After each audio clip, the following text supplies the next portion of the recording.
أعوذ بالله من الشيطان الرجيم. بسم الله الرحمن الرحيم. بسم الله. السلام عليكم ورحمة الله وبركاته.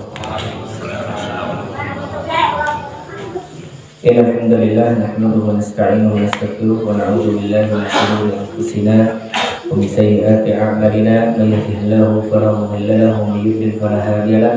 أشهد أن لا إله إلا الله وحده لا شريك له وأشهد أن محمدا عبده ورسوله لا نبي ولا رسول بعده. أما بعد، قال الله تعالى في كتابه الكريم: يا أيها الذين آمنوا اتقوا الله حق تقاته ولا تموتن إلا وأنتم مسلمون. وقال: يا أيها الناس اتقوا ربكم الذي خلقكم من نفس واحدة وخلق منها زوجها وبث منهما رجالا كثيرا ونساء واتقوا الله الذي تساءلون به والأرحام إن الله كان عليكم رقيبا. وقال: يا أيها الذين آمنوا اتقوا الله وقولوا قولا سديدا يصلح لكم أعمالكم ويغفر لكم ذنوبكم ومن يطع الله ورسوله فقد فاز فوزا عظيما. أما بعد، فإن أصدق الحديث كتاب الله وخير الهدي هدي محمد صلى الله عليه وسلم وشر الأمور محدثاتها فإن كل محدثة بدعة وكل بدعة ضلالة وكل ضلالة في النار. Masyaallah muslimin dan muslimah, semoga dimuliakan oleh Allah Subhanahu wa taala. Alhamdulillah, kita memuji dan bersyukur kepada Allah atas nikmat yang Allah berikan kepada kita. Kita masih bisa melaksanakan salah satu di antara bentuk kewajiban kita kepada Allah Subhanahu wa taala.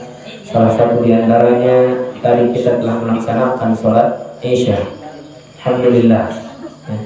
Dan alhamdulillah kita juga saat ini sedang melaksanakan salah satu di antara bentuk kewajiban kita kepada Allah, yaitu menuntut ilmu sebagaimana kata Rasulullah sallallahu alaihi wasallam, "Talabul ilmi fardhun 'ala kulli muslim." Sesungguhnya menuntut ilmu itu hukumnya wajib bagi setiap muslim. Jadi Allah Subhanahu wa taala mewajibkan kepada kita untuk menuntut ilmu. Bahkan menuntut ilmu pula memiliki salah satu di antara keutamaannya seperti jihad. Maka orang yang menuntut ilmu pada hakikatnya dia sedang berjihad. Berjihad dengan pikirannya, berjihad dengan pulpennya, berjihad dengan bukunya. Kalau dia menulis dan yang lainnya kemudian beramal dengannya, maka dari itu kita diwajibkan untuk senantiasa melakukan kewajiban apa saja yang Allah wajibkan kepada kita, terutama menuntut ilmu. Kaum muslimin dan muslimin semoga dimuliakan oleh Allah Subhanahu wa taala. Kemudian nikmat yang Allah berikan kepada kita, kita yakini bahwasanya nikmat itu akan menjadikan diri kita masuk surga Allah Subhanahu wa taala kalau kita menggunakannya kepada kebaikan sesuai dengan keinginan Allah Subhanahu wa taala. Tapi sebaliknya, kalau ternyata nikmat itu kita gunakan kepada sesuatu yang tidak Allah ridhoi dan cintai, maka sesungguhnya nikmat itu akan menjadi penjerumus kita ke api neraka Allah Subhanahu wa taala. Maka kita berdoa setiap nikmat yang Allah berikan kepada kita ini mendatangkan kebaikan dan mendatangkan tambahan berupa nikmat yang lain. Kemudian Allah Subhanahu wa taala menjadikan kita hamba-hamba yang bersyukur dengan nikmat yang Allah berikan kepada kita. Salat dan salam tak lupa kita berikan kepada Nabi kita Nabi Muhammad sallallahu alaihi wasallam, seorang nabi sekaligus rasul yang Allah Subhanahu wa taala utus dalam kehidupan kita, bukan tanpa sebab dan bukan tanpa tujuan, melainkan Allah Subhanahu wa taala menjadikan Rasul sebagai utusan untuk mengajak umat manusia dari kegelapan menuju cahaya, mengajak manusia dari yang namanya kesesatan, ketidakfahaman terhadap perintah Allah menjadi faham tentang syariat Allah Subhanahu wa taala. Kalau Allah tidak diutus Nabi Shallallahu Alaihi Wasallam, maka manusia seperti bahaim, manusia seperti hewan ternak yang mana hidupnya hanya untuk makan, tidur, bekerja, memenuhi syahwat. Maka kata para ulama, apa bedanya kalau ternyata hidup manusia seperti itu saja? Pagi kerja, tidur cari makan, kemudian memenuhi syahwatnya. Apa bedanya dengan kerbau yang dipekerjakan hanya untuk makan, kemudian istirahat begitu saja? Maka diutus Nabi ternyata visi dan misi salah satu diantaranya untuk mengajarkan tentang arti hidup kita, mengajarkan tentang tujuan hidup kita, bahwasanya kita hidup di dunia bukan tanpa sebab, bukan tanpa tujuan. Ya, apakah kita mengira kita diciptakan oleh Allah begitu saja? Am hasibtum annama khalaqnakum abatha. Apakah kalian mengira, kata Allah, kalian diciptakan itu sia-sia begitu saja tanpa apa? Tanpa ada tujuannya. Tidak. Kelak nanti kalian akan dikembalikan kepada Allah dan akan diminta pertanggungjawaban oleh Allah Subhanahu wa taala. Kemudian di dalam ayat yang lain Allah mengatakan, ya, apakah manusia mengira dia dibiarkan begitu saja tanpa diminta pertanggungjawaban? Tidak. Pasti akan diminta pertanggungjawaban. Diperintahkan oleh Allah untuk ibadah, ya pasti mereka itu akan apa? Pasti mereka itu nanti akan diminta pertanggungjawaban atas ibadah yang dia kerjakan. Kalau dikerjakan aman, tapi kalau tidak dikerjakan maka akan diberikan oleh Allah Subhanahu wa taala ganjaran sesuai dengan apa yang dia tinggalkan dari perintah Allah Subhanahu wa taala. Maka itulah salah satu di antara tujuan diutusnya Nabi untuk mengajarkan arti hidup kepada kita dan mengajarkan tujuan hidup kepada kita. Dan kita diciptakan oleh Allah Subhanahu wa taala tujuannya untuk apa? Untuk ibadah, bukan untuk yang lain. Maka kata para ulama, kalau kita mengetahui wa ma khalaqtul jinna wal insa illa liya'budun, maka tidak ada amalan lain kecuali untuk ibadah saja. Tidak ada amalan lain, ya. Maka untuk ibadah saja. Maka ternyata Allah, masya Allah, adilnya Allah kepada kita, sayangnya Allah kepada kita. Seluruh amalan apa saja bisa bernilai ibadah. Kalau kita niatkan juga ibadah. Tergantung niatnya kita. Innamal a'malu binniyat. Maka sesungguhnya amalan itu kembali kepada niat. Kalau niatnya dia niatkan untuk ibadah, jadilah bernilai ibadah. Kalau untuk perkara duniawi, ingat setiap hari dan setiap saat perbaiki niat. Inilah perintah dari Rasul SAW. Jadi niyatakum, perbaiki niat. Karena terkadang niat itu berubah-ubah. Hari ini mungkin kita niat akan mengaji, ternyata beberapa menit kemudian, beberapa jam kemudian gak jadi. Magerlah, capeklah, lelah. Yang mungkin kemarin kita niat akan melakukan kebaikan, ternyata apa? Ternyata besoknya sudah berubah niat tersebut. Kita punya niat baik untuk melakukan kebaikan, ya, punya niat untuk melakukan kebaikan, tiba-tiba beberapa waktu kemudian akan berubah niat tersebut. Maka selalu jaga dan perbaiki niat.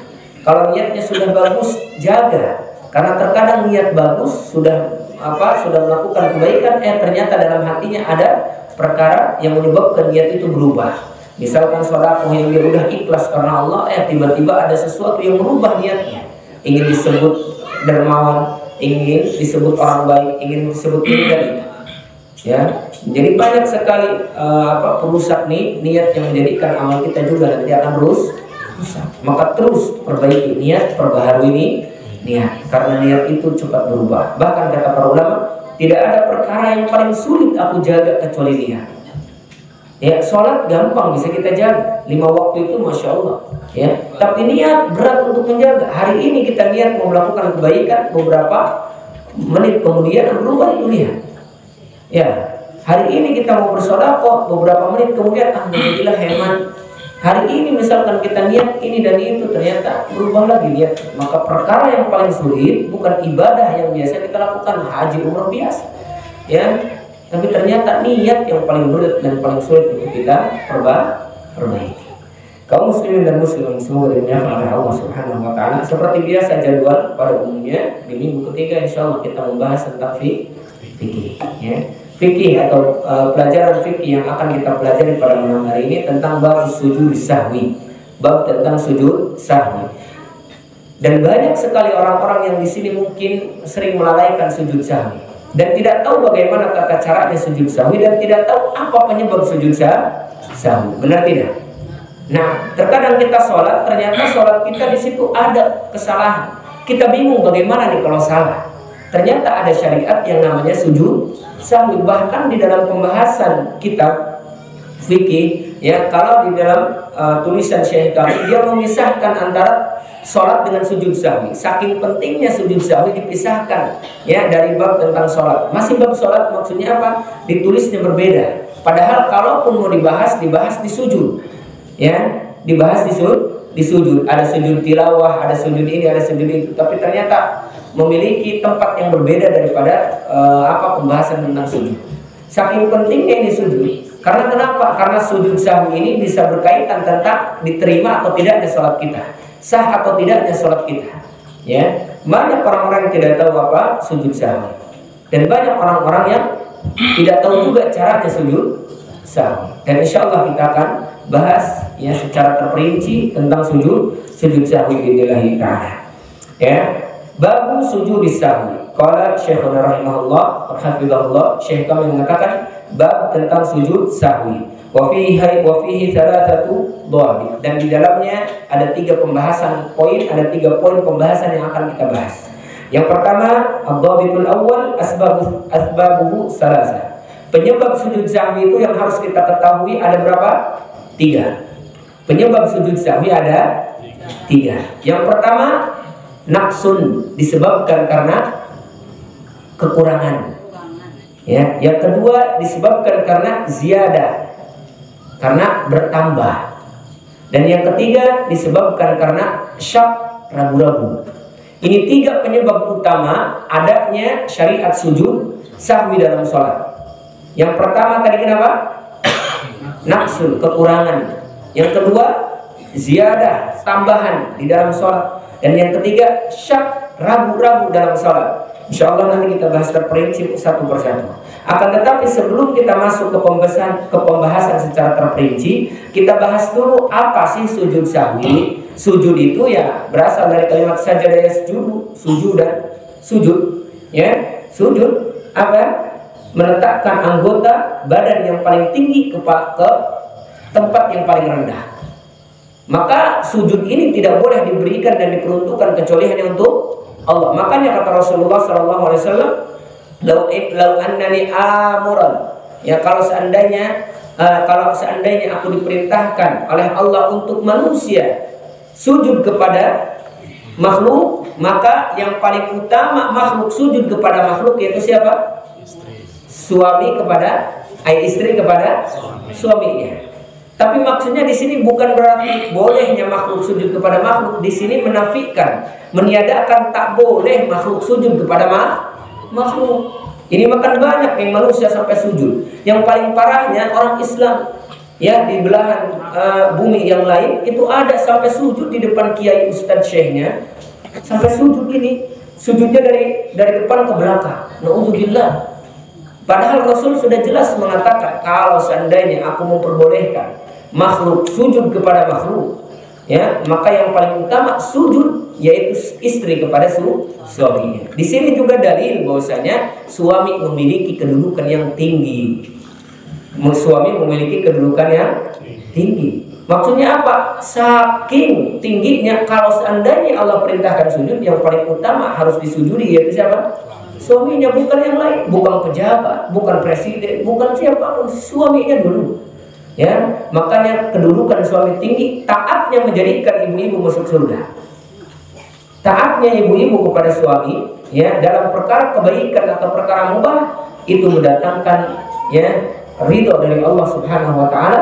Kemudian apa? Kemudian diberikan oleh Allah Subhanahu Wa Taala yang namanya surga Allah Subhanahu Wa Taala. Dibuka pintu surga. Ya, dibuka pintu surga yang 8, bebas ibu-ibu mau masuk yang mana aja. Intinya taat kepada suami. Pasti timbul pertanyaan, Ustaz, kenapa sih ya selalu saja istri yang harus taat kepada suami? Ya, dikit-dikit suami, istri ke suami itu aja, nggak ada yang lain. Ya, jam kadang suami gini dan gitu. Ya, maka jawaban Syekh kami, ya beliau mengatakan kepada ibu-ibu, gimana? Ibu-ibu, engkau punya anak berapa? Kenapa nanya anak? Ya, ketika ditanya kenapa harus suami yang kita taati, kenapa enggak suami taatkan istri gitu? Kenapa harus suami lagi?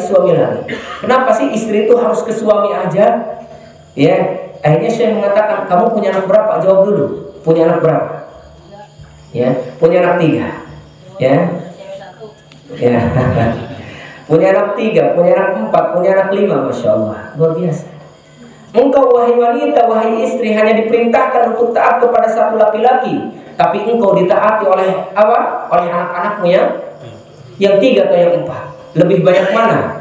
Suami apa istri? Istri. Ya, kenapa Rasulullah menyebutkan ketika ditanya siapa yang lebih baik untuk kita melakukan kebaikan kepadanya setelah sahabat? Maka jawaban Rasulullah, ummuka. Siapa lagi Rasulullah? Ummuka. Siapa lagi Rasulullah? Ummuka. Siapa lagi Rasulullah? Tsumma abu, kemudian bapak. Disebutkan dulu ibu. Maka ibu-ibu itu ternyata tak ditaatinya oleh siapa? Oleh anaknya. Semakin banyak anak, semakin banyak yang mentaatinya. Makanya ada ungkapan mengatakan apa? Di dalam riwayatnya, al-jannatu tahta aqdamil ummahati. Ya, ini dalil riwayat, akan tetapi dianggap dhaif, akan tetapi maknanya sahih. Ya.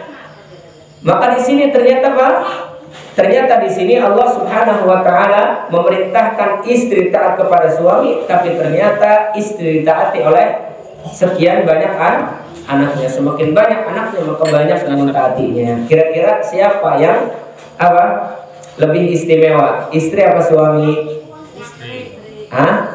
Nah, dua-duanya memiliki keistimewaan. Ya, di sisi lain istimewa adalah suami bagi istri, di sisi lain istri istimewa bagi anak-anak. Ya, masya Allah, luar biasa. Jadi nggak usah sekarang iri lagi. Kenapa istri lagi yang harus taat kepada suami? Ya, tenang ibu-ibu. Allah memerintahkan anak-anak ibu-ibu taat kepada ibu yang paling utama sebelum bapak. Ya, kaum muslimin dan muslimah yang semoga dimuliakan oleh Allah Subhanahu wa taala. Kemudian itu arti sujud, ya, arti sujud. Di sini dalil bahwasanya sujud tak boleh kepada makhluk, dan ternyata kalaupun dibolehkan kepada makhluk, yang paling utama siapa? Suami, karena suami memiliki kedudukan yang utama. Gampang ibu-ibu, 4 saja lakukan ini. 4 perkara lakukan ini, maka apa? Maka aman, dikasih surga, di pintu surga yang 8 dibuka, masuk terserah mau mana saja. Apa 4 perkara ini ibu? Taat suami. Sholat, ya, 5 waktunya saja gampang sunnahnya. Puasa Ramadannya gampang sunnahnya. Jaga kehormatannya. Jaga kehormatannya, auratnya dijaga. Kehormatan ibu-ibu itu banyak.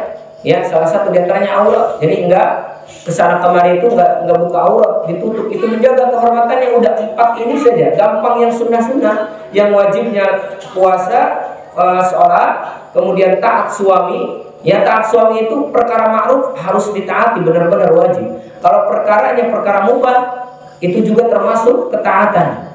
Ya, tapi kalau perkara yang haram tidak boleh ditaati. Kemudian menjaga kehormatan udah gampang. Futihat abwabus tsamaniyah, abwabul jannati tsamaniyah.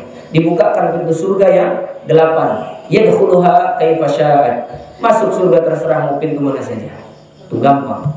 Masya Allah. Ya, jadi keutamaan laki-laki luar biasa, keutamaan perempuan itu luar biasa. Tinggal bersyukur.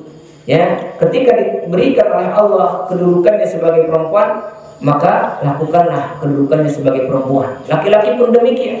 Kalau diberikan kedudukan oleh sebagai perempuan, laki-laki ya laki-laki, nggak usah pengen laki-laki jadi perempuan atau perempuan jadi laki-laki. Kan banyak sekarang kayak gitu. Ya, saya makanya nyamannya jadi perempuan, saya nyamannya jadi laki-laki, tak boleh. Ya, menyelisih fitrah, tidak boleh. Kalau dua-duanya gimana? Nggak boleh kalau ada dua-duanya. Bagaimana? Tidak ada, Allah yang menciptakan 2, laki-laki dan perempuan, nggak ada yang ketiga. Ya, nggak ada jenis yang ketiga. Ada jenis yang ketiga, unsa. Ya, tapi nanti milih dia mau laki-laki atau perempuan. Nggak boleh dua-duanya. Ada namanya unsa dalam pembahasan fikih itu. Jadi punya kelamin ganda. Maka boleh dia milih, silahkan mau laki-laki atau perempuan. Yang itu Allah yang mencipta, jadi boleh dia memilih. Itu arti sujud. Yang sekarang sahu. Apa arti sahu?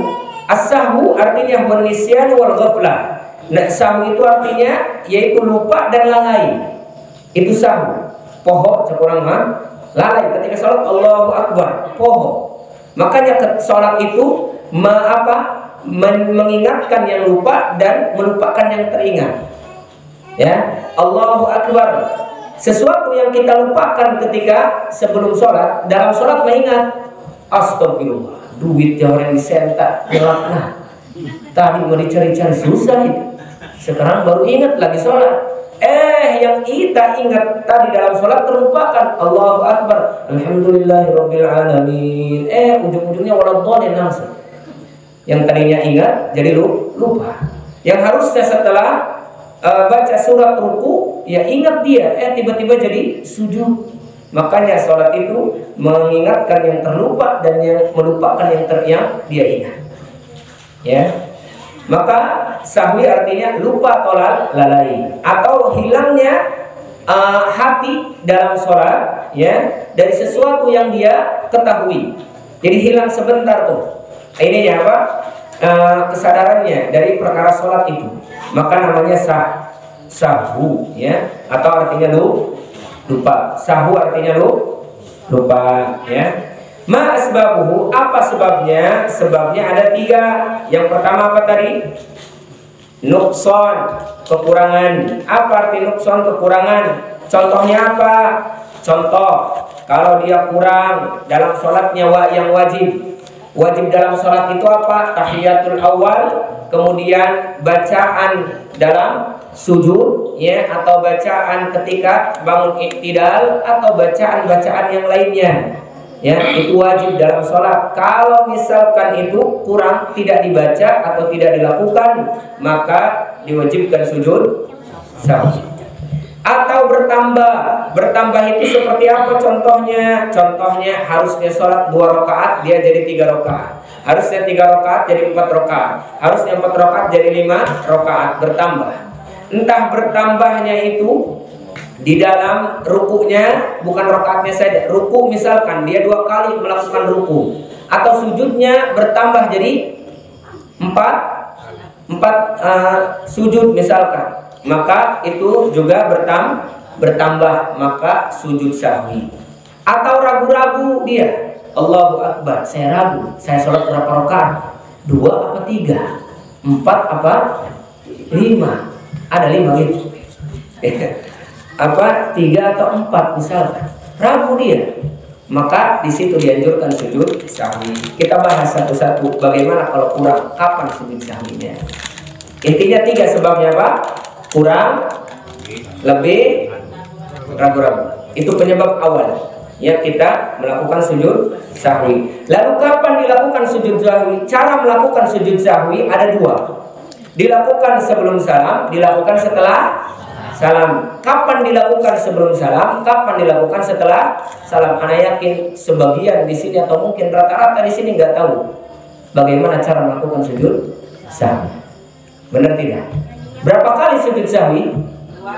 2 kali. Bukan sekali, ya.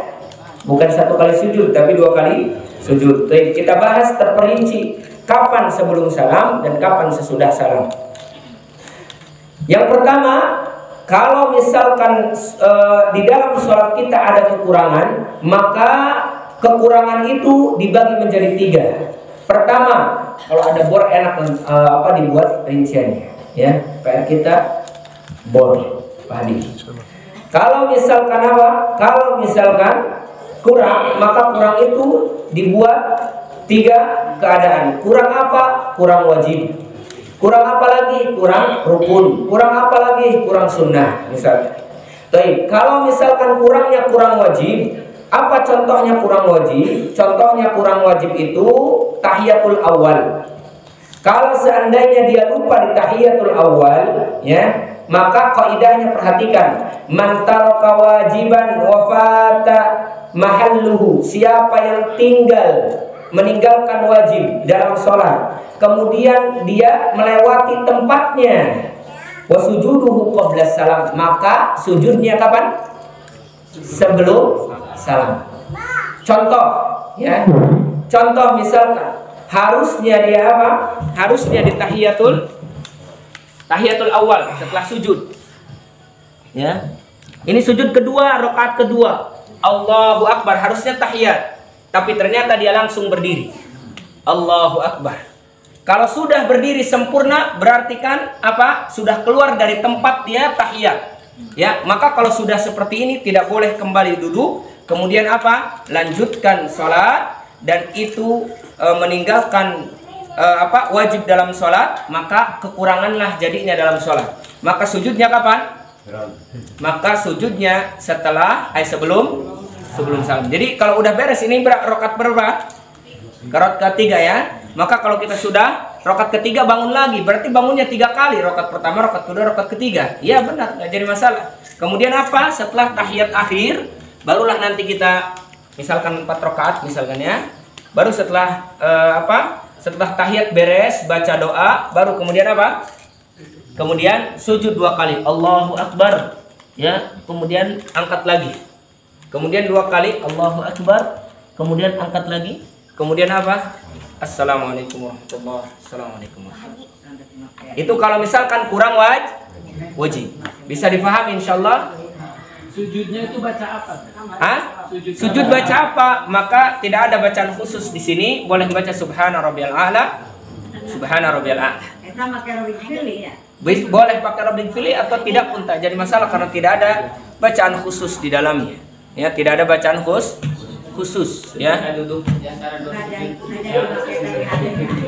kedua. Kenapa? Bacanya apa? Allah maghfirli boleh atau tidak juga, tidak jadi masalah.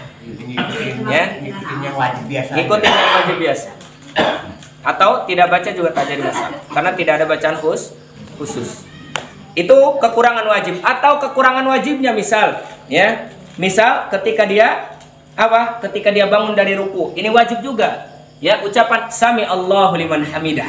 Kalau masih seperti ini, belum keluar dari tempat untuk mengucapkan sami Allah, dia sudah bangun Allahu Akbar misalkan, harusnya sami Allah. Kalau dia ingat pada saat itu, ucapkan sami Allahu liman hamidah. Setelah Allahu Akbar lupa dia ternyata ketika bangun Allahu Akbar, sami Allahu liman hamidah misalkan. Ya, maka tidak ada sujud sahwi di situ. Kalau masih di tempatnya. Tapi kalau misalkan dia sudah sujud, dia baru ingat tadi saya ngucapin bukan sami Allahu liman hamidah, tapi saya mengucapkan apa? Allahu Akbar. Maka bagaimana? Maka nanti sujud sahwi tidak perlu diulang. Wah, balik lagi itu kali sami Allahu liman hamidah, nggak boleh. Karena ini wajib bukan rukun. Maka lanjutkan, tapi nanti di akhir sujud sahwi. Kapan sujud sahwinya? Sebelum salam. Kalau ada itu kekurangan wajib. Ingat, kekurangan hanya diwajib saja, dilakukan sebelum salam. Kemudian kekurangan lagi.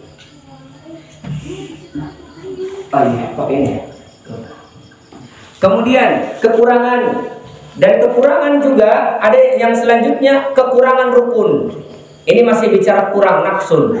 Kalau kekurangan rukun, maka kaidahnya man taraka ruknan jaa bihi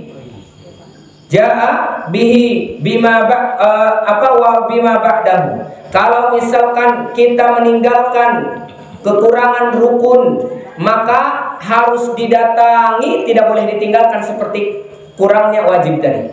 Kalau wajib mah ditinggalkan nggak jadi masalah, tapi sujud sahwi sebelum salam. Tapi kalau kurang rukun, tak boleh ditinggalkan, harus didatangi. Wa sujudu ba'da salam. Maka sujudnya kapan? Maka sujudnya setelah salam. Kenapa? Ini kan bicaranya tentang kurang. Kok di sini ba'da salam? Ingat kaidahnya. Sesuatu yang bertambah sujudnya setelah salam. Sesuatu yang kurang sujudnya sebelum salam. Nah, di sini bicara tentang kekurangan.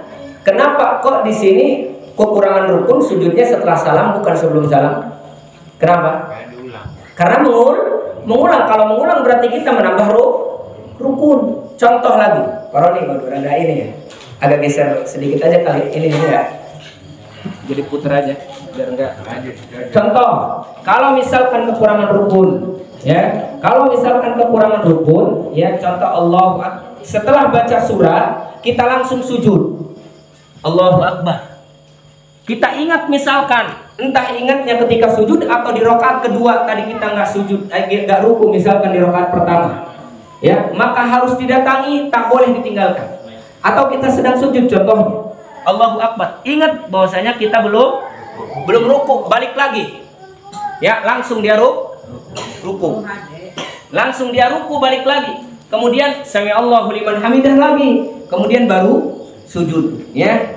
Kenapa dilakukan nanti sujud sahwinya setelah salam? Karena pada saat itu dia menambah rukun. Ya. Jadi rukunnya tertambah. Ya. Bisa difahami insyaallah? Kalau berjamaah Ustaz? Hah? Kalau berjamaah? Nah, kalau berjamaah siapa makmumnya, apa imam yang salah? Makmum. Kalau makmum ada pembahasan insyaallah di sini. Ini untuk sholat sendirian dan sholat munfarid. Untuk sholat sendirian dan sholat jamaah, ya. Setelah ini kita bahas. Ingatin Pak Herman ya, khawatir lupa. Selanjutnya apa? Selanjutnya ingatin Pak Herman ya, khawatir lupa ya. Pertanyaannya, khawatir lupa. Ingatin. Kemudian apa?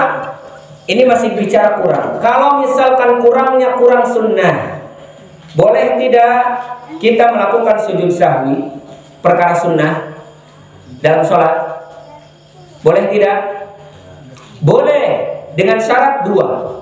Pertama, sahwan, dia meninggalkannya lupa. Yang kedua, mu'tadan, ya, orang ala fi'li, orang yang selalu menjaga perkara sunnah dalam sholat itu.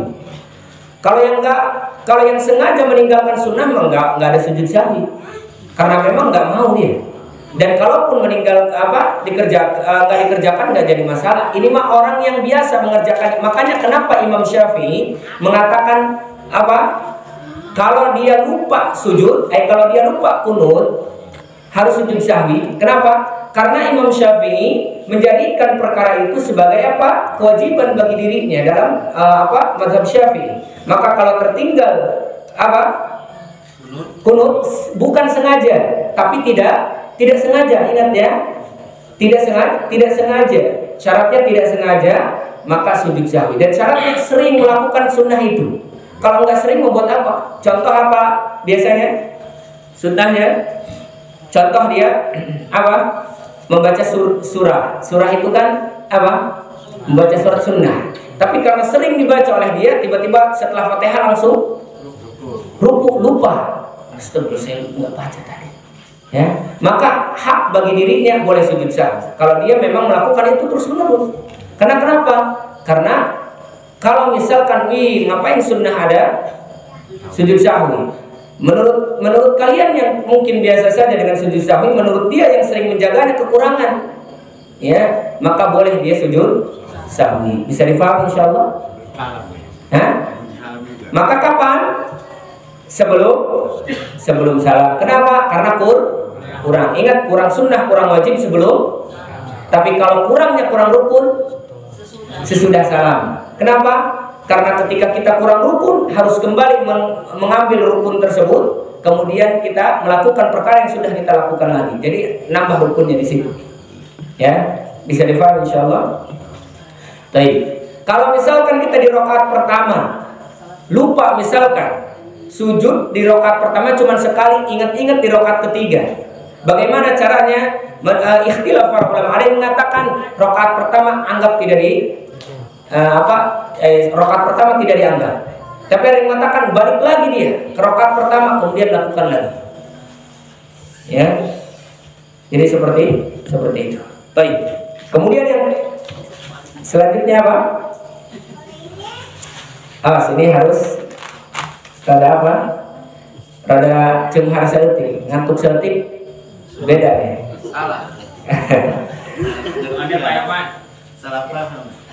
Ini sujud sahwi. Yang kedua, sujud sahwi disebabkan karena bertambah. Dan kalau bertambah, ini pasti dilakukan kapan? Setelah salam. Kalau lebih, lakukan setelah salam, ya. Apa dalilnya tadi? Yang pertama kurang dulu. Dalilnya kekurangan Rasulullah SAW, ya. Ketika kekurangan di dalam riwayatnya, in kana naqsin qabla salam. Kalau misalkan kekurangan maka sebelum salam, sebagaimana Rasulullah SAW anna Nabiya sallallahu bihim dhuhra faqama fi rak'atain. Sesungguhnya Rasulullah SAW pernah salat duhur kemudian faqama fi rak'atain. Di 2 rakaat dia berdiri. Harusnya 2 rakaat itu sujud, duduk tahiyat awal. Kemudian apa? Walam yajlis, dan belum duduk. Faqaman nasu ma'ahu, kemudian manusia ikut juga bersama Rasulullah. Jadi jamaah jangan diam.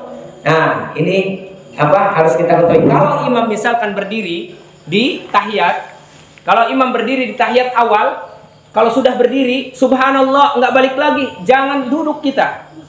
Ya, kalau sudah berdiri, ikut makmumnya juga berdiri.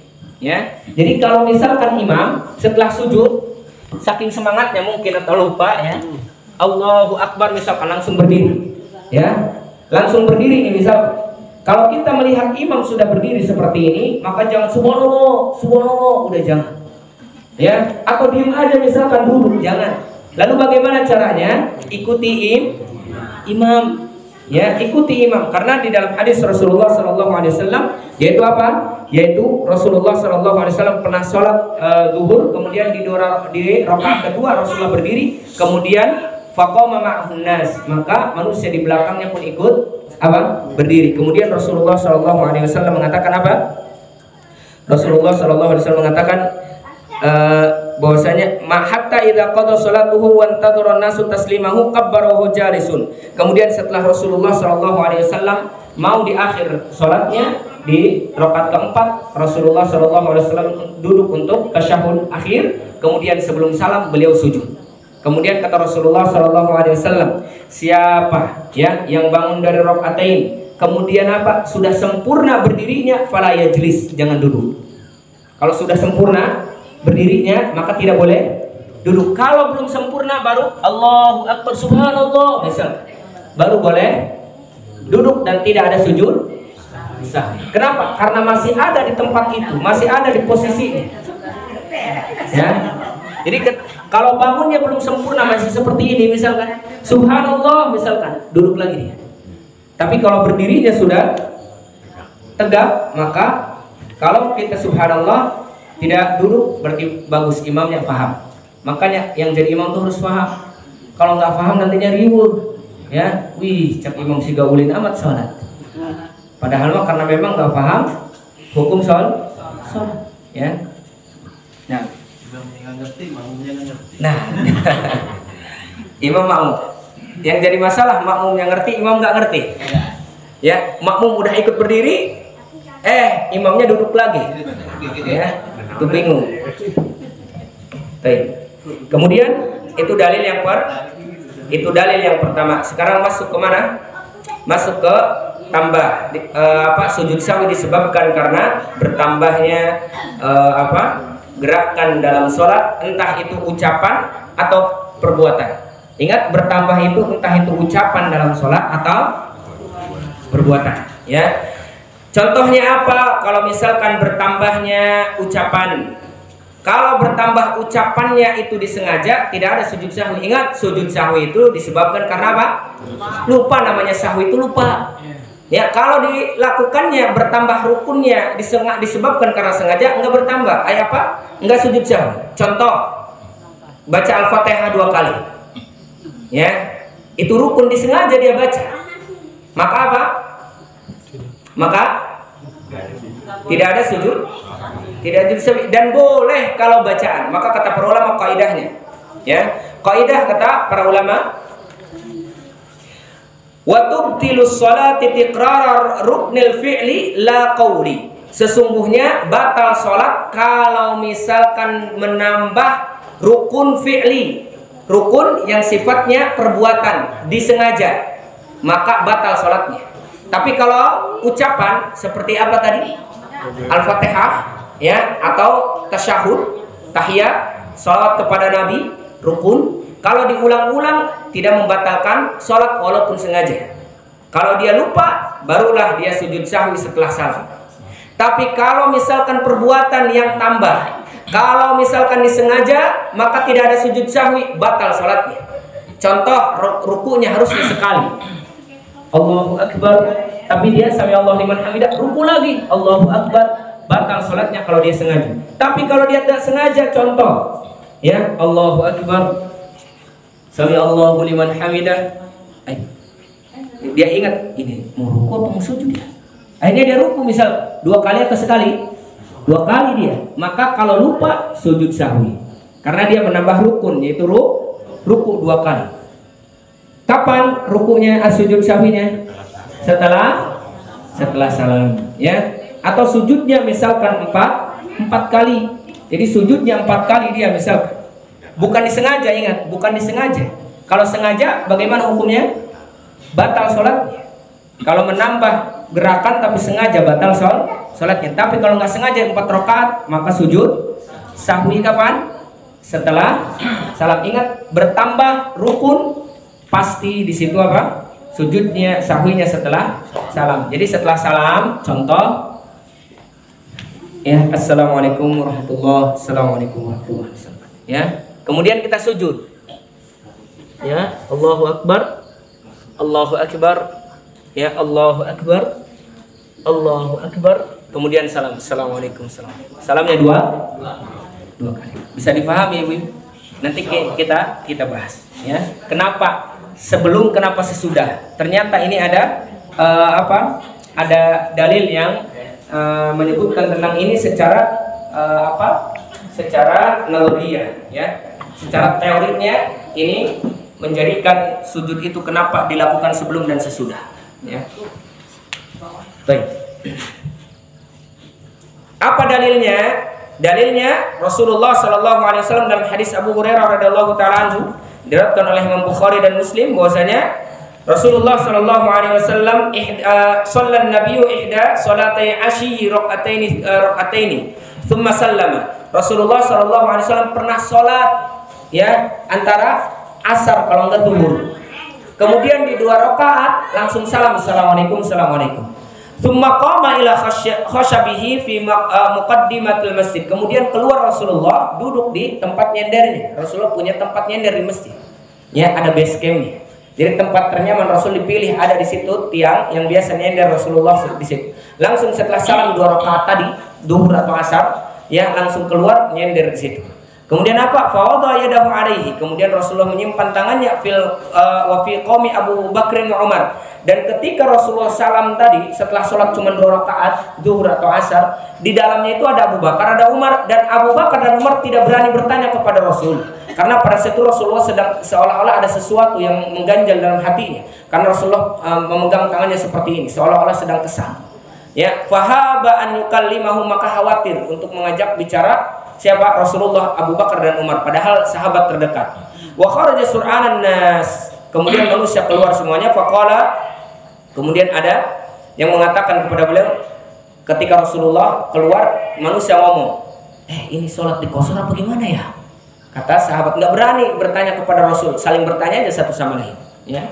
Wa fi qaumin rajulun yad'uhu nabiyyu dzul yadain. Tapi satu orang di dalam kaum yang tadi sholat dengan Rasul itu ada satu orang yang disebut oleh Nabi dzul yadain, pemilik 2 tangan yang panjang, tangannya panjang. Ya, maka disebutnya dzul yadain. Dia berani datang kepada Rasulullah, ya Rasulullah, anasita am kusiratis shalah.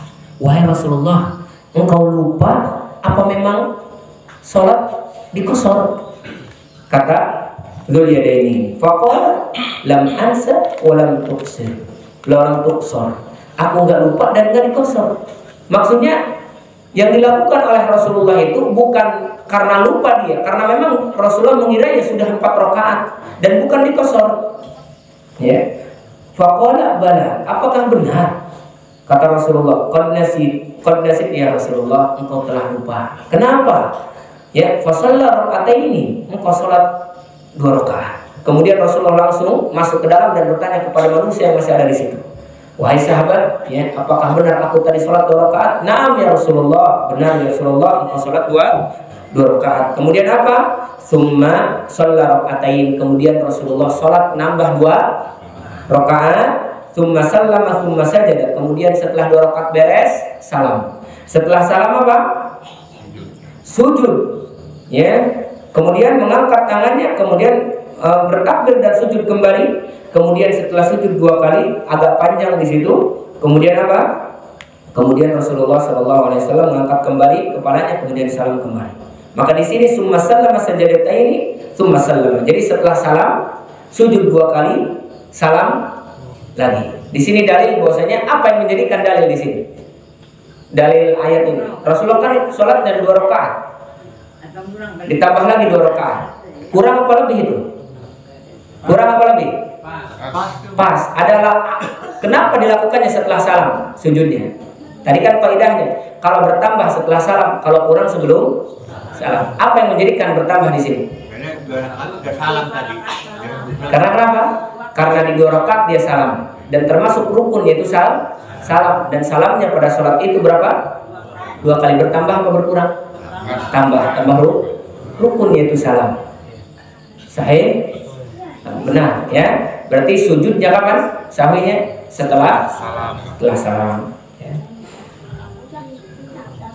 Maka kata Rasul, anna nabiyya lamma zada fi sholati ja'ala sujuda ba'da salam wa qad zada humat taslimul awal. Maka Rasulullah sallallahu alaihi wasallam menambah sujud atau menambah salam dua kali. Harusnya kan kalau 4 rakaat sekali aja, bukan 2 kali. Dan salam itu termasuk rukun. Baik, itu dalil bahwasanya kalau bertambah maka apa? Maka setelah salam. Dan Rasulullah juga pernah sholat. Di dalam riwayat yang lain, Rasulullah Shallallahu Alaihi Wasallam pernah sholat 5 rakaat dan Rasulullah Shallallahu Alaihi Wasallam sujud setelah salam. Kapan itu? Rasulullah Shallallahu Alaihi Wasallam ketika sholat, ya, salat 5 rakaat. Kemudian apa? Sahabat bertanya, ya Rasulullah, apakah terjadi sesuatu? Kenapa engkau sholat 5 rakaat? Kemudian langsung balik badan Rasulullah menghadap kiblat, kemudian sujud 2 kali, kemudian salam kembali. Ini dalil yang kedua. Ya. Kita bahas terakhir syak. Sujud sahwi disebabkan karena syak atau karena ragu-ragu. Ragu-ragu tidak terjadi kecuali 2 keadaan. Sujud sahwi yang dilakukan karena ragu-ragu ada 2 keadaan. Keadaan yang pertama, ya, keadaan yang membingungkan, tapi ada keyakinan pada salah satu yang dia bingungkan. Contoh, dia sholat di situ, sedang sholat, dia bingung ini 2 rakaat apa 3 rakaat, atau 3 rakaat 4 rakaat, bingung dia. Akan tetapi agak ada kecondongan tuh di dalam hatinya ke salah satu di antara yang dia bingungkan, 2 apa 3, 4 apa 3 ini. Ada kecondongan, bahasa kitanya 80%, 20% lah.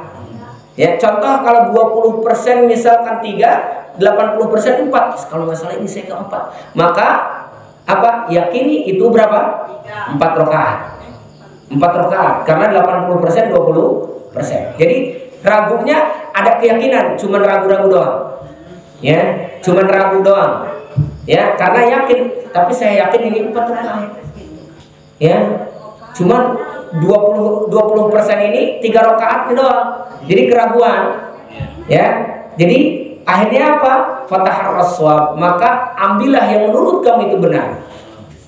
Jadi kalau misalkan ragunya ini ragu apa? Rada condong kepada apa yang kita yakini, misalkan 3 atau 4, kita condong yang ke 3 atau ke 4, maka ambil yang kita condong ke rakaat itu. Kemudian kapan sujud sahwinya? Sujud sahwinya sebelum sesudah salam. Maka sujud sahwi sudah salam. Ingat, kalau misalkan ragunya, ingat contoh kita lagi sholat Allahu Akbar. Nah bingung ini 3 rakaat atau 4 rakaat nih. Tapi kita yakinnya ini 3 rakaat nih, anak yakin. Ya, tapi ragu 2 apa? 4 apa 3 ya? Tapi tetap ingatnya itu apa? Ingatnya masih 3 aja. Maka berarti kita saat itu sedang di mana? Sedang di 3. Maka lakukan sujud sahwi berapa? Kapan? Setelah salam. Tapi kalau seandainya ragunya benar-benar ragu di antara keduanya, 50%, ya entah 3 atau 4, bingung ini. Benar-benar ini enggak ketemu ini. Sudah nyoba nyari. Kalau nggak salah tadi saya itu, ini susah. Bingung ini kita. Mau yang mana? Bingungnya antara 3 atau 2 misalkan. Kalau benar-benar bingungnya tidak ada kecondongan kepada salah satu di antara keduanya ini, maka apa? Maka dibangun di atas keyakinan kita sholat di rokat yang paling ringan atau di rokat yang paling sedikit. Berapa? 2. Ya. Jadi kalau bingungnya kita antara 2 dengan 3, ambil yang 2. Kalau bingungnya antara 3 dengan 4, ambil yang 3. Kenapa? Kata Rasulullah SAW di dalam sebuah hadis, ya, bahwasanya Rasulullah sallallahu alaihi wasallam bersabda, "Idza syakka ahadukum fi sholati falam yadri kam shalla thalathan am arba." Kalau salah seorang di antara kalian lupa dalam sholat, dia tidak tahu berapa sholat, apakah 3 atau 4 rakaat, falyatrahi syak wal yabni 'ala ma istayqana. Maka tinggalkan keraguan, bangun di atas keyakinan. Ya udah, sholat kalau kau yakin itu kan antara 2 dan 3 atau antara 4 dengan 3. Yang meyakinkan buat kita itu ya kalau 3 nggak jadi masalah, aman kita. Tapi kalau 4 pasti bingung kita. Tapi kalau 4 pasti kurang. Maka bangunlah di atas yang sedikit, kalaupun lebih enak ya daripada kurang. Kalau kurang pasti kita bingung, wah ini tapi kurang kayak masih ada keraguan. Maka hilangkan keraguan, kembalikan kepada sesuatu yang tidak menjadikan kita bingung dan ragu, yaitu berapa? Yang sedikit. Walaupun lebih nggak jadi masalah, kata Rasulullah SAW. Kemudian summa yasjud sajdatain, kalau engkau mau sujud maka sujudnya kapan? Setelah salam. Kalau ragunya 50% bingung, maka dibangun di atas keyakinan kita. Yang menjadikan keyakinan kita tidak ada keraguan, bangun yang paling sedikit. Karena kalau misalkan kita ngambil yang banyak, 2 dan 3, ngambil yang 3 masih bingung, masih ragu kita. Tapi takut kurang, kalau kurang gimana ya? Benar gak? Maka ambil yang 2, aman kita. Maka sujudnya kapan? Sujud sebelum salam. Ya, sujud sebelum salam. Maka kata Rasulullah SAW, "Tsumma yasjud sajadataini qabla an yusallim." Maka sujudlah 2 kali sebelum engkau salam. Kemudian apa? Fa in kana shalla khamsan, kalau seandainya engkau ngambil yang paling sedikit.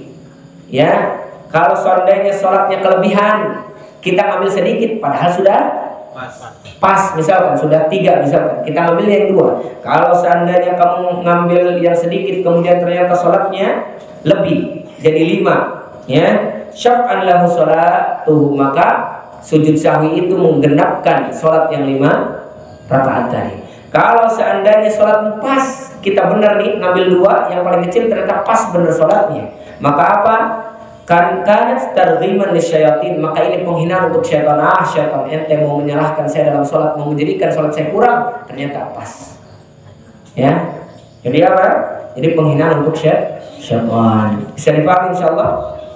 Dan kalau misalkan ada kelebihan atau ada keraguan, tapi keraguan itu dibangun di atas keyakinan, ya, maka sujudnya setelah salam, ya, tadi antara 2 keadaan. Kalau ada papan tulis bisa digambarkan insyaallah.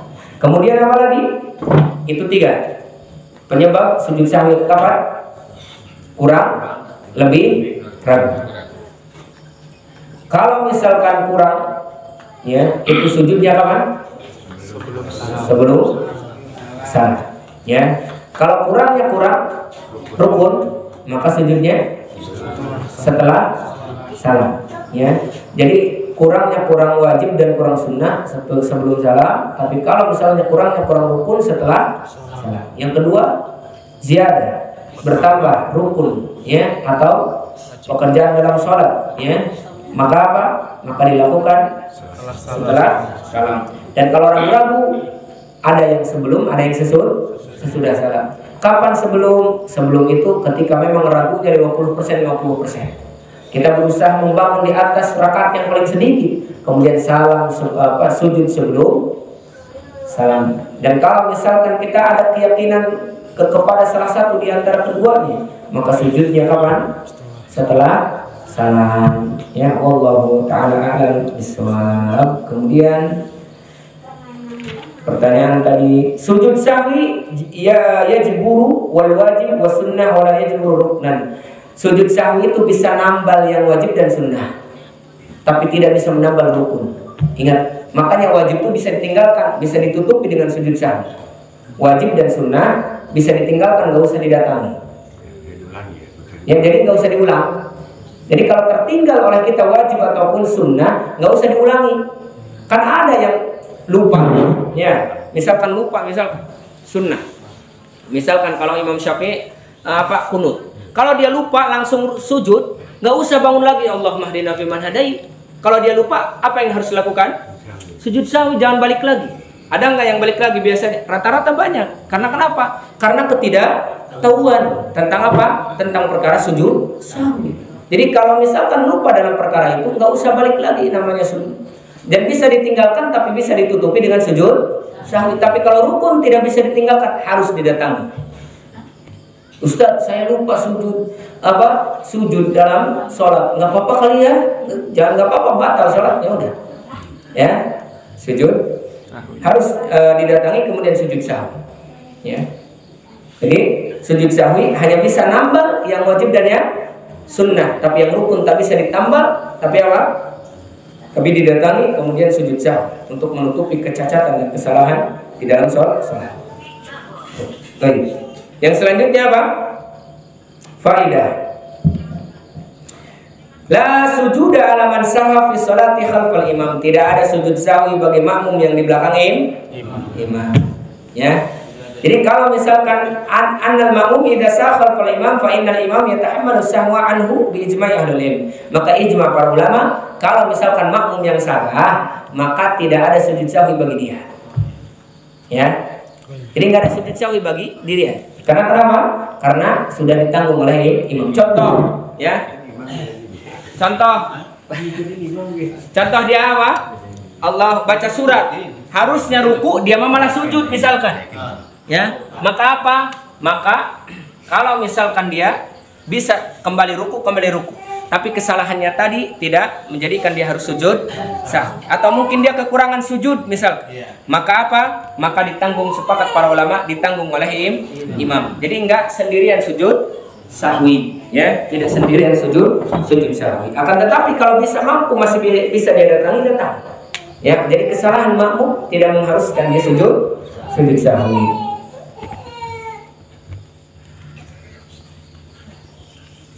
Kemudian idza saha fi nafilah fa hiya kal fardhu. Kalau misalkan kita sedang sholat sunnah lupa, bagaimana sujud sahwi apa tidak?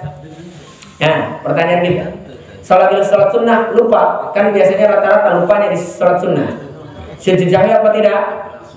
Kalau biasa masih sahwi. Hah? Kalau biasa sahwi. Sujud sahwi apa tidak? Kalau lupanya di sholat sunnah kita ada yang lupa misalkan di dalam sholat sunnah, entah rakaatnya atau rukunya atau sujudnya atau apa, kira-kira sujud sahwi apa tidak? Sujud sahwi. Kenapa? Karena rukun dalam sholat itu ya mau sholat apa? Mau sholat sunnah atau mau sholat wajib ya rukunnya itu. Maka kalau terlupa ya harus sujud sahwi, sama aja. Makanya kata para ulama, ya apa? Fala farqa bainal fardhati wan nafilah fi sujudi sahwi. Tidak ada perbedaan antara sholat sunnah dan sholat fardu. Ya, sholat sunnah juga rukunnya sama dengan sholat fardu. Bedanya hukumnya sholat sunnah itu ya sunnah. Kalaupun tadi ulang nggak batal, nggak dosa kita. Kalau mau ulang atau kalau nggak mau sujud sahwi silahkan, nggak perlu. Tapi nggak dapat pahala karena rukunnya tertinggal dalam sholat. Kalau rukunnya tertinggal dalam sholat dan kita nggak mau mengulanginya, batal sholatnya nggak sah, tapi nggak berdosa. Tapi kalau sholat fardhu, kalau misalkan kita tidak sujud sahwi, apa? Batal dan berdosa kita karena meninggalkan sesuatu yang wajib. Bisa dipahami? Ya. Baik. Maka sujud sahwi untuk sholat sunnah dan untuk sholat wajib. Ya, karena sama-sama rukun. Bedanya kalau misalkan di wajib mau sujud atau tidak silahkan. Kalau di sunnah mau sujud atau di sujud sahwi atau tidak silahkan, tapi nggak dapat pahala sunnah. Tapi kalau misalkan wajib. Lalu bagaimana hukum sujud sahwi? Apa hukum sujud sahwi? Hukum sujud sahwi sunnah apa wajib, apa mubah, apa makruh, apa? Wajib. Hah? Tergantung situasi. Yang benar memang. Jangan ragu-ragu. Melihat sholatnya, ya. Tapi melihat juga yang ditinggalkannya. Kalau misalkan yang ditinggalkannya itu adalah wajib berarti. Kalau rukun lebih wajib. Kalau sunnah ya sunnah. Bisa dipahami? Ya, jadi kalau kita melihat ibu-ibu misalkan kalau meninggalkan tahiyat itu kan wajib dengan sengaja, batal tidak sholatnya? Batal. Ibu-ibu meninggalkan ruku, yang mana ruku itu adalah rukun dengan sengaja, batal atau tidak? Maka faedahnya kata para ulama, ya, fa idza zada musalli qaulan, kalau seandainya apa? Kalau seandainya kita meninggalkan sesuatu yang mana kita melihat di situ, kalau misalkan meninggalkan sesuatu dengan sengaja, melihat bahwasanya itu membatalkan sholatnya, maka kalau kita tinggalkan dengan lupa, ya, maka kalau tidak sujud sahwi batal sholatnya juga. Maksudnya sujud sahwi itu tergantung, kalau kita melihat itu bisa membatalkan sholat, kalau kita tinggalkan dengan sengaja, maka sujud sahwi pun di situ hukumnya wajib. Ya, bisa dipahami insyaallah. Intinya wajib sujud sahwi. Kalau tinggalkan sudah tidak sah sholatnya kata para ulama. Ya, kalau sunnah, buat apa ada syariat sujud sahwi? Ya, maka kalau seandainya meninggalkan rukun itu batal, kita meninggalkan rukun ternyata batal. Ibu misalkan sholat tanpa ada sujud atau tanpa ada ruku, batal atau tidak? Batal. Maka kalau kita meninggalkannya lupa, wajib sujud sahwi. Karena kalau tidak sujud sahwi, tidak sah sholat. Bisa dipahami? Makanya wajib kita mempelajari ilmu itu. Jadi nggak dianggap sepele. Kita kadang anggapnya sepele, gampang sujud sahwi mah. Ya. Dan kenapa Rasulullah memisah antara sujud sahwi ini dengan sujud sahwi? Kenapa qabla salam, kenapa setelah salam? Karena ada hikmah di balik itu semua. Kalau kita melakukannya sebelum salam, pada hakikatnya kita sedang menutupi kekurangan. Dan kalau misalkan kita melakukannya setelah salam, pada hakikatnya supaya kita tidak menambah lebih lagi. Kan kita tadi kita sepakat bahwasanya sujud sahwi setelah salam itu disebabkan karena bertambah. Kalau seandainya kita sujud sahwi sebelum salam disebabkan karena bertambah, berarti double lagi kita nambahnya. Benar nggak? Double lagi nambah. Maka itu hikmah kata para ulama. Kenapa ada qabla, kenapa ba'da? Kenapa ada sujud sahwi sebelum salam dan kenapa ada sujud sahwi setelah salam? Jadi nggak dianggap sepele. Ada yang berpendapat katanya semuanya sebelum salam. Maka dibantah oleh para ulama, lakukan sebagaimana Nabi melakukan, sebagaimana hadis Rasulullah, sallu kama ra'aitumuni usolli, salatlah kamu sebagaimana kamu melihat aku salat. Dan sujud sahwi merupakan bagian daripada salat, maka lakukan sebagaimana Nabi melakukan. Ada sebelum dan ada sesudah. Bisa dipahami insyaallah. Alhamdulillah. Kalau bisa dipahami, semoga Allah Subhanahu wa taala memudahkan urusan kita. Semoga Allah Subhanahu wa taala memahamkan tentang urusan, terutama urusan sholat kita, sehingga sholat kita diberikan oleh Allah Subhanahu wa taala penerimaan yang sempurna dan diberikan oleh Allah Subhanahu wa taala ganjaran dari apa yang sudah kita lakukan. Pertanyaan Pak Herman sudah terjawabkan? Apa masih ada? Baik, kalau tidak ada, aku qouli hadza astaghfirullah li wa lakum wa li sairil muslimin wal muslimat min kulli khati'atin astaghfirullahaladzim subhanakallahumma wa bihamdika asyhadu an la ilaha illa anta astaghfiruka wa atubu ilaik. Wassalamualaikum warahmatullahi wabarakatuh.